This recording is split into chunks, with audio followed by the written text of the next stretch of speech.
Hello. If you're serious about becoming a better leader, building real motivation, and improving how you operate and how your team operates day to day, this is for you. I'm Brian Dance.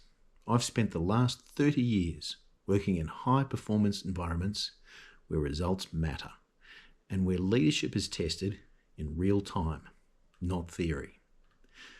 This podcast is about the lessons that actually move the needle: clarity, accountability, discipline, motivation, and how you show up when it counts. If you're looking for practical ways to lead better, think clearer, and keep moving forward without the noise, you're in the right place. Should probably say that this is a non-shouty, excitable podcast. No fluff, just the good stuff. Welcome to episode 29 of The Long Way Forward. How values influence behaviour. So if you weren't sure about just how important values can be, this episode will bring that right to the fore. Let's get to it. Have you ever known exactly what the right thing to do is? A lot of us do. You've known it, exactly what the right thing to do is, but you still didn't do it. I think we've all been there at times for various reasons. You knew it, you felt it, you could even explain it to someone else. But when it came time to act, you hesitated. You avoided it. You chose something easier. That's not a crime. It's human nature sometimes. But that gap between what you know and what you actually do, that's where your results are decided. Hello again, and welcome back to The Long Way Forward. Today, we're going to talk about something that sits behind that gap between what you know and what you actually do, the gap that decides your results. And what we're going to talk about is how values influence behaviour. And if you're not sure about what I mean about values, pop back to episodes 1, 2, 3, and 4. We go into that in quite a bit of detail. And if you're enjoying this series, this podcast, don't forget, pop in a comment, do subscribe. Just trying to grow the channel and help people along the way. So if this helps more people find this podcast, it tells me what's actually landing for you. And if you've been with me from the early episodes, you'll remember we started with that simple idea. What do you stand for? It's where it all starts. Not 10 things, not 20, not a long list, maybe just one, maybe 2 or 3. I have 5 things that I stand for. But even if you can only identify one, that's great. And here's what most people miss. Knowing what you stand for doesn't change your life.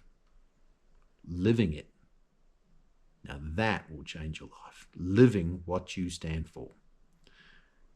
And that, whether you do or you don't, the life-changing part all comes down to your behaviour.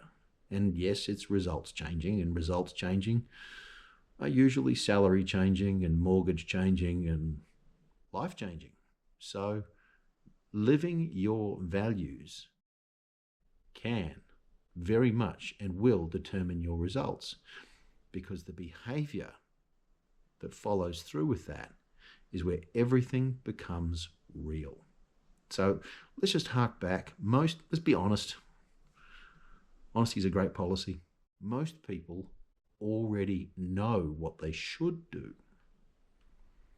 They know they should follow up. They know they should move to completion. They know they should be consistent. We, not they, we know we should make better decisions, right? But knowing isn't the problem. Execution is. And that's where these pesky little things called values, that's where your values come into play. Your values aren't there to make you feel good. You don't put them on a bit of paper and put them on the wall and thump your chest and go, these are my values. They're not there to make you feel good or look good. They're there to guide your behaviour. You know that inner voice you get sometimes that says, oh, shouldn't be doing this. That's your values. Sometimes comes out as conscience. Remember, your values are not there to make you feel good. They're not there to make you look good. They are there to guide your behaviour. Or at least they're supposed to. Because here's the truth. Your values don't actually show up in what you say. They show up in what you do. Repeatedly.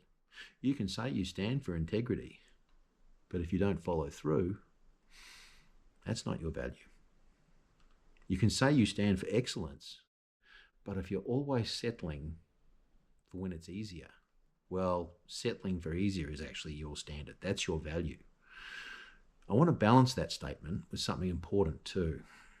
This podcast is not a lecture. It's not about being perfect.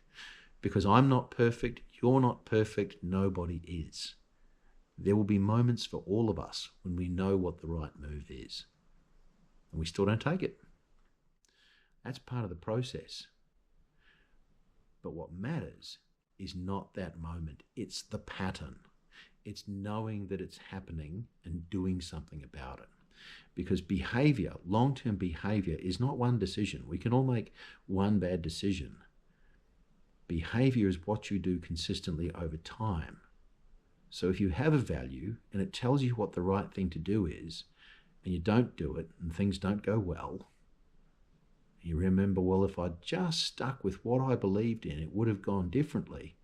Well, next time, live your value. If the same circumstance or similar rolls around again and you don't live your values and it doesn't go well, well, who have you got to blame? So think about it. What you do consistently over time, that's what a behavior is, and that's what delivers your results. If you find yourself doing something consistently and it's not delivering the outcome, that's a pattern. But remember, if you're awake to it and you realize it, patterns can be changed. Let's break this down a little bit. Values influence behavior in two key ways. The first is this: they act as a filter. Now, the filter basically means that when you're clear on what you stand for, decision-making becomes simpler, way easier. Simpler. Because instead of asking, what should I do? You ask, does this align with what I stand for? Simple, yes, no. Easy, yes, no. And that question cuts through hesitation because the answer is, should I do this? Yes, no. It's that easy. Let's take integrity. If you've made a commitment and you genuinely stand for integrity, there is no debate. You follow through, even when it's inconvenient, even when it's uncomfortable. I remember a mate had his 21st birthday and I'd said, I will be there, my friend. You are a brother to me. The evening rolled around. There was a storm, big storm. All I had was a motorcycle. It was a couple of 100 k's away in the rain.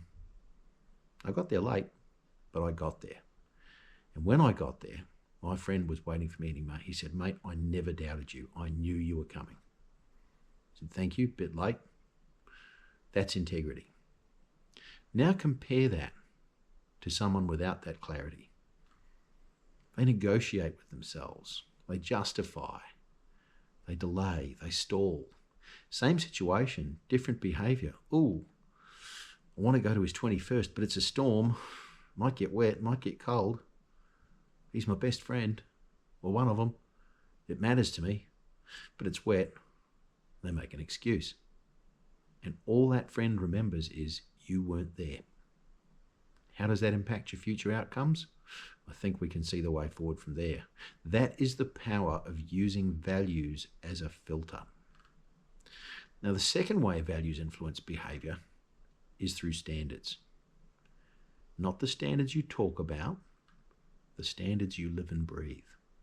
Because your behaviour becomes your standard. It's what people expect from you. They become to rely on you.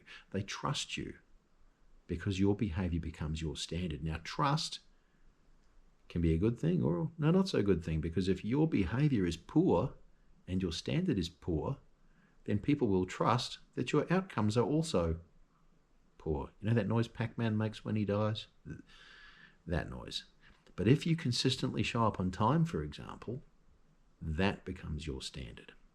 If you consistently follow through, that becomes your standard. And like I said, if you consistently avoid things, that's your standard too, whether you intend it that way or not. Now, quick pause here. If something in this episode is hitting it for you, if you're recognizing a gap between what you say and what you do, drop a comment. I'd love to hear your thoughts, even just one word, because that awareness alone is where change starts. When you become aware that there's a gap between what you say and what you stand for and what you're actually doing, you become aware of that. And right there, I've delivered for you. You've become aware of a way that you can change and improve. So if that happens for you, I'd love to hear about it. Just drop a comment. And here's where this connects to everything else. Leadership, influence, trust, all those neat words, all of those things, those critical things in a career, in life, in a relationship, leadership, influence, trust, all of those things are built on behavior. And as we've discussed, behavior is shaped by values. But there's usually something that gets in the way. Misalignment.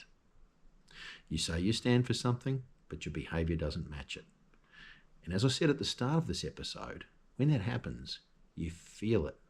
Sometimes you feel it in your gut. Sometimes it's that little voice in your head going, uh-oh. Well, you feel it. It might show up as frustration. It might show up as overthinking, going round and round in circles because you're trying to justify not sticking to your values. Overthinking, lack of clarity. You don't want to think about the outcomes. You know you should do things one way, but you want to do them the easy way.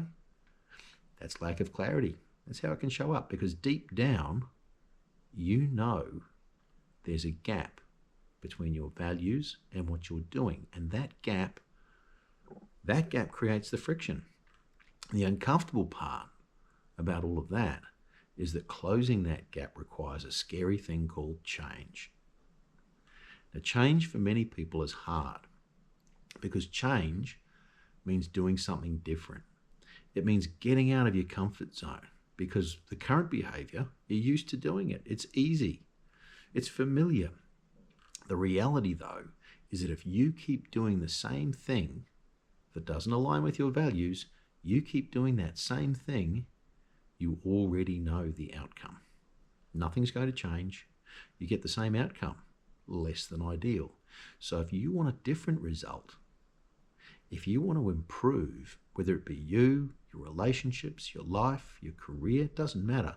If you've identified earlier on in this podcast a gap between your values and what you're actually doing, then your behavior has to shift. It might only be a slight shift. The good news, though, is that you don't need to change everything. It's not a complete reset. You are not broken. We're all imperfect, but you're not broken.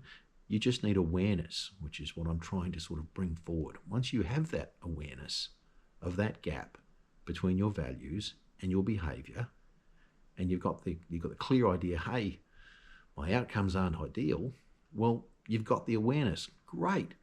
We're on the way. You're asking the question, where am I not aligned? Where does my behavior not match what I say I stand for? And then once you've identified that, as we did earlier in the exercise, make that one small adjustment. Because small adjustments repeated over time change behavior. They become habit. And changed behavior, changed habits, change results. Let's bring this into real life. At work, if you stand for accountability, but when things go wrong, you avoid responsibility, we all know that person, don't let it be you, but if it is, welcome, because it means you're on the right path, you want to change. So if you stand for accountability, but you avoid responsibility, people notice. If you stand for teamwork, but you operate in isolation, don't play as part of a team, people notice. And if you stand for quality, but you rush your work and it's substandard, people notice. And over time, those behaviours, those habits, become your reputation. And if you don't want that reputation, that's why we're here. Remember, your reputation is not what you said, it's what you did. Now flip that. If your behaviour aligns with your values, consistency builds. People trust you, they rely on you, they listen to you. And from that, your influence grows naturally. Not because you asked for it, because you earned it. So here's something practical for this week. Ask yourself, as we said before, and if you haven't done it, get a pen and paper. Ask yourself, what is one value of mine that I say I stand for that I'm not fully living right now? Be honest with yourself. Be brutally honest. And if you're really feeling brave, put that value in the comments. Love to see them rolling in.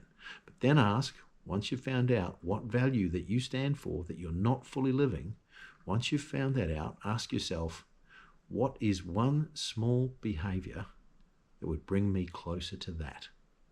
Just one. And act on it consistently. Think about it every day. This is my value. This is my behaviour that I need to honour. Act on it every day. Because values don't change behaviour on their own. Behaviour changes behaviour, and repeat behaviour becomes new habit. Values guide it, but consciously monitoring it and acting on it puts it into play. Now we'll close this podcast out. We know that values are powerful, but only when they show up in action. Not occasionally, not randomly, but consistently. That's where identity is built. That's where trust is built. And that's where progress begins. And look, if this episode gave you something useful, something practical you can actually apply, take a second. Pop in a like, a subscribe, or share it with someone who might need it. Because these ideas only matter if they're used. Now, in the next episode, we're going to look at something that disrupts all of this. Tip it on its head. Self-sabotage. Because understanding what holds you back is just as important as understanding what moves you forward. This is the long way forward. Thank you for being here, and hopefully I'll see you in the next episode.